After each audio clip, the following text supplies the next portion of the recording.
Powerball ဆိုတာအမေရိကန်နိုင်ငံမှာအလွန်လူကြိုက်များတဲ့ lottery game တစ်ခုပါ Powerball ဟာအမေရိကန်ပြည်တွင်းမှာပဲကစားနိုင်တဲ့ multi state lottery ဖြစ်ပြီး1992ခုနှစ်မှာစတင်ခဲ့တာဖြစ်ပါတယ်။ဒါနဲ့ပတ်သက်ပြီး2005ခုနှစ်မတ်လ30ရက်နေ့က Powerball ထီဝင်ပွဲမှာထူးထူးခြားခြားနဲ့တန်တရားဖြစ်စရာကောင်းတဲ့ရလဒ်တစ်ခုထွက်လာခဲ့ပါတယ်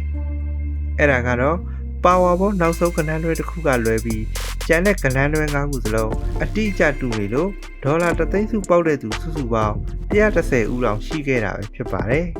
။ပုံမှန်အားဖြင့်ဒီလိုစုမျိုးပေါက်တဲ့သူဟာတစ်ချိန်ကိုတစ်ယောက်နှစ်ယောက်ပဲရှိလိမ့်ရှိပေမဲ့အဲ့ဒီညမှာတော့အမေရိကန်တဝက်မှာထီလက်မှတ်အဆောင်ကြီး130အထိကန်ထူးခဲ့ကြပါတယ်။ဒါကြောင့်ထီလုပ်ငန်းရဲ့အရန်ငွေကြီးတွေကိုပါထိခိုက်မတတ်ဖြစ်သွားခဲ့လို့ထီရုံးကတာဝန်ရှိသူတွေဖြစ်တဲ့ Multi State Lottery Association Director Charles Stratt နဲ့အဖွဲ့ဟာ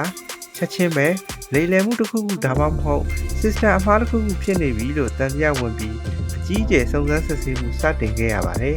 ။ကြီးစုသူမိတ်ဆွေများအတွက်ဘုံသူရဖြစ်ပွဲစိတ်ဝင်စားဖို့အကြောင်းအရာများတင်ဆက်ပေးတော့မှာမို့ The Brief Channel လေးကို Like and Subscribe လုပ်သွားပေးပါဦးခင်ဗျာ။သူတို့ကထီပေါက်တဲ့လက်မှတ်တိုင်းကိုခြေရာခံပြီးထီပေါက်သူတွေကြားမှာတဦးနဲ့တဦးဆက်ဆက်မှုရှိမရှိဟက်ကာတယောက်ရဲ့လုပ်ရလားဆိုပြီးအသေးစိတ်စစ်ဆေးခဲ့ကြပါတယ်။စုံစမ်းစစ်ဆေးမှုဟာနောက်ဆုံးမှာတော့ရာဇဝတ်မှုမဟုတ်ပဲရိုးရှင်းတဲ့အစားအသောက်တစ်ခုစီကစတင်ခဲ့တာပဲဖြစ်ပါတယ်။ထီပေါက်သူ130ဦးစလုံးဟာတရုတ်စားသောက်ဆိုင်ကအချိုပွဲဖြစ်ပေးတတ်တဲ့ Fortune Cookie ထဲမှာပါတဲ့စက္ကူလေးလေးပေါ်က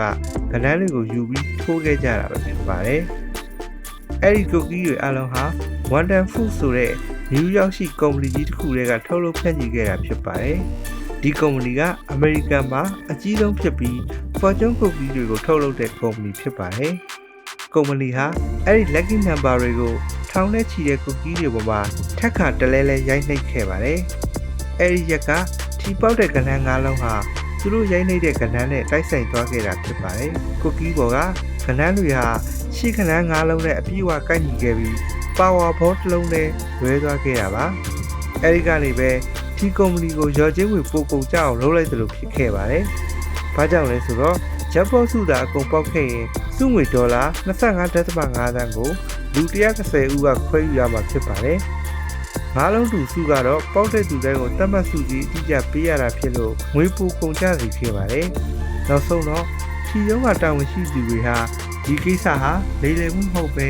ကံတရားနဲ့လူတွေရဲ့ရွေးချယ်မှုကနေမတော်တဆတိုက်ဆိုင်သွားတာလို့ဆုံးဖြတ်ခဲ့ပြီးစုငွေတွေကိုပေးချေခဲ့ရပါတယ်။